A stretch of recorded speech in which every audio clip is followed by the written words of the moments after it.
नमस्कार, मैं रिया और आप देख रहे हैं डॉक्टर साहिब। डॉक्टर साहिब की आज के इस वीडियो में हम बात करेंगे फेफड़ों में पानी भरने की समस्या के बारे में, और इस विषय में हमारे साथ पूरी जानकारी देने के लिए मौजूद है डॉक्टर बीके चौधरी। डॉक्टर साहिब पीएमसीएच में प्रोफेसर है रेस्पिरेटरी मेडिसिन के। तो डॉक्टर साहब, सबसे पहले तो आपका बहुत बहुत स्वागत है। धन्यवाद। डॉक्टर साहब, आज मैं जानना चाहूँगी कि फेफड़ों में जो पानी भर जाता है, ये कारण क्या हो सकता है? देखिए, फेफड़ा में पानी भरना एक बहुत ही कॉमन और बहुत महत्वपूर्ण टॉपिक आपने उठाया है।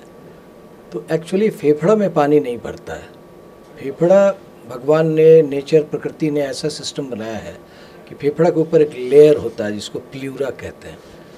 विसरल प्ल्यूरा जो सटा हुआ है फेफड़ा में, उसके ऊपर एक लेयर है पेराइटल प्ल्यूरा।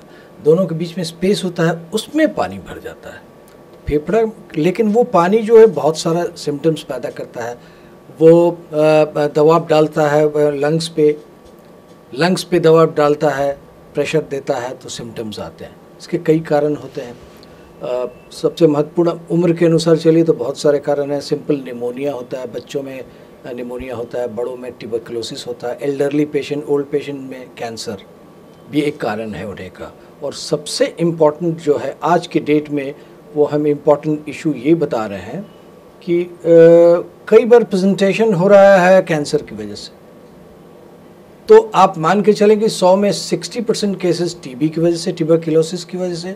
बाकी इम्पॉर्टेंट कैंसर्स होते हैं, जैसे फीमेल्स में, महिलाओं में ब्रेस्ट कैंसर हो रहा है, या लिम्फोमा हो रहा है, या अन्य कई प्रकार के कैंसर होते हैं जिसकी वजह से पानी पहुंच जाता है। पानी दोनों तरह का हो सकता है, यूनिलैटरल, बायलैटरल। एक साइड में भी पानी होता है, दूसरे साइड में भी होता है। इसके कई कारण हैं। तो उसमें सबसे इम्पॉर्टेंट होता है कि पानी निकलवा के जांच की जाती है। कोई खास तत्व तो बढ़ा हुआ होता है, जिसे एडीए कहते हैं, एडिनोसिन डिएमाइनेज, वो बढ़ा हुआ है तो टीबी की तरफ जाता है। मैलिग्नेंट सेल, कैंसर सेल भी चेक करा लिया जाता है।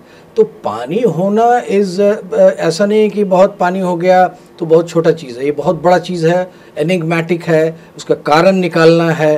कारण निकालने के लिए अस्पताल में भर्ती होकर पानी उससे ड्रॉ किया जाता है। कि पेशेंट को सांस फूल रहा है तो इतना पानी निकाल दिया जाता है कि उसका सांस फूलना कम जाता है, और बाकी जांच में भेज दिया जाता है। जांच से पता चलता है, फिर एक्सरे में पानी पता चला, सीटी स्कैन होगा, फिर पता चलेगा। तो मुख्य दो कारण अभी हैं, एक ट्यूबरकुलोसिस, एक कैंसर। उसके अलावा निमोनिया में भी होता है, उसके अलावा पल्मोनरी एम्बोलिज्म में भी होता है। बहुत सारे कारण हैं, लेकिन मुख्य दो इम्पॉर्टेंट कारण आज के डेट में है, यही दोनों है। सर, तो अगर जैसे कि आपने बताया कैंसर, ट्यूबरकुलोसिस, तो अगर इन दोनों की समस्या के बारे में अगर किसी को पता चला है, अगर बात अगर टीबी के बारे में ही करें, तो इससे निजात पाने के लिए क्या किया जा सकता है? देखिए, प्लूरल इफ्यूजन, इसको टेक्निकल वर्ड है, पानी होना फेफड़े में, इसको प्लूरा में पानी भर गया, प्लूरल इफ्यूजन कहते हैं। तो प्लूरल इफ्यूजन जो है, ये एक ऐसा इशू है जो पहले तो हम लोग सबसे इम्पोर्टेंट है कि बहुत साइलेंट होता है। ये किसी को इन्फेक्शन हो गया, फेफड़ा में इन्फेक्शन हो गया, टीबी है, उसको नहीं पता है, तो वो धीरे धीरे करके फेफड़ा के बाहर वाले लेयर चदरा में भी आ गया और वो पानी जमा हो गया। इसको एक्स्ट्रा पल्मोनरी टीबी बोलते हैं। जैसे टीबी कई प्रकार का ट्यूबरकुलोसिस होता है, एक होता है फेफड़ा में जिसको पल्मोनरी टीबी, एक एक्स्ट्रा पल्मोनरी। तो ये एक्स्ट्रा पल्मोनरी ये फेफड़ा के बाहर है, इसलिए इसको प्लूरल इफ्यूजन जो है, ये फेफड़ा एक्स्ट्रा पल्मोनरी ट्यूबरकुलोसिस होता है, जो महत्वपूर्ण कारण है टीबी का। तो इसका निजात पता तो नहीं है कैसे हो रहा है। बचपन में अगर टीबी हुआ है, वो सुसुप्तावस्था में चला गया, बाद में एक्टिवेट हो गया, वो फिर फैल के चला गया फेफड़ा में, फेफड़ा से वो चला गया फिर से लंग्स, ये प्लूरा में, तो पानी हो गया। तो ऐसी परिस्थिति में आप इसको प्रिवेंट करना है, न्यूट्रिशन बढ़ाना है, बचपन से जागरूकता होनी चाहिए। हिंदुस्तान में अभी टीबी बहुत बड़ी समस्या है और one of the commonest cause of death है इस कंट्री में। तो अभी सरकार भी बहुत काम कर रही है, बहुत सारी संस्थाएं भी काम कर रही हैं, लोगों को जागरूक बनाना है। जैसे ही टीबी इनिशियल स्टेज में ही पकड़ा जाए तो अच्छा है। पानी भर जाता है तब तक तो मामला बढ़ चुका होता है, तो उसकी डायग्नोसिस की जाए। टीबी की वजह से हो रहा है तो ठीक है, उसका दवा चलता है, 6 महीने का कोर्स चलता है, वो ठीक हो जाता है।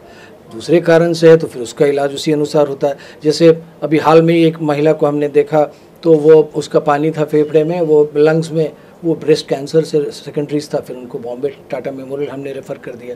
तो एक इम्पॉर्टेंट कारण ये भी है आज की डेट में। तो जैसे कि अगर पानी भरा हुआ है, कैंसर है, तो चांसेस जैसे कि मतलब कैंसर की अगर बात करें तो कैंसर बहुत सारे स्टेज के होते हैं, तो इसमें कैंसर से उतना ही खतरा है? देखिए कैंसर अब उतना खतरनाक नहीं है अगर उसका इलाज किया जाए तो अब जैसे पानी भर गया तो आईसीडी हम लोग लगवा देते हैं, इंटरकोस्टल ड्रेनेज ट्यूब बोलते हैं, पाइप, आम भाषा में पाइप लगा दिए। पाइप लगा के वो पानी वहाँ से रिस के बराबर निकलता रहता है, रोज़ निकलता जाता है, वो पाइप नीचे वाटर सील ड्रेनेज में जमा होता रहता है। तो ये बड़ा इम्पॉर्टेंट होता है, बहुत महत्वपूर्ण होता है। और पानी निकल गया तो फेफड़ा जो कोलैप्स था, फेफड़ा एक्सपैंड कर गया तो मरीज़ सांस ले सकती है। हम लोग टाइम बाय कर लिए तो अब उसका इलाज होगा, कैंसर का इलाज होगा। तो कैंसर वाले फिर, क्योंकि ये मल्टी स्पेशलिटी का, ये कैंसर वाले का विभाग है, हम लोग रेस्पिरेटरी वाले, इनका हमारा भी इलाज है, और फिर बाकी अन्य लोगों का भी इलाज का, इसमें मल्टीपल पैरामीटर यूज़ होता है। तो ऐसी परिस्थिति में देखा गया है कि कैंसर का इलाज होता है तो पानी बनना बंद हो जाता है, बहुत दिनों तक ठीक रहता है। इससे सबसे इम्पोर्टेंट डायग्नोसिस होना, सबसे महत्वपूर्ण ये है। तो शुक्रिया डॉक्टर साहब, जो आपने जानकारी दी है फेफड़ों में पानी भरने के बारे में, उसके लिए बहुत बहुत शुक्रिया। धन्यवाद। तो आप डॉक्टर बीके चौधरी को सुन रहे थे, जिन्होंने पूरी जानकारी हमारे साथ साझा की है फेफड़ों में पानी भरने के बारे में। इस विषय में आप क्या सोचते हैं, हमें कमेंट कर जरूर बताएं। चैनल को सब्सक्राइब कर ले, फेसबुक पेज को लाइक कर ले, साथ ही डॉक्टर साहब से आपके क्या सवाल है, हमें कमेंट करिए, मेल के माध्यम से भेज सकते हैं। वीडियो देखने के लिए आपका शुक्रिया।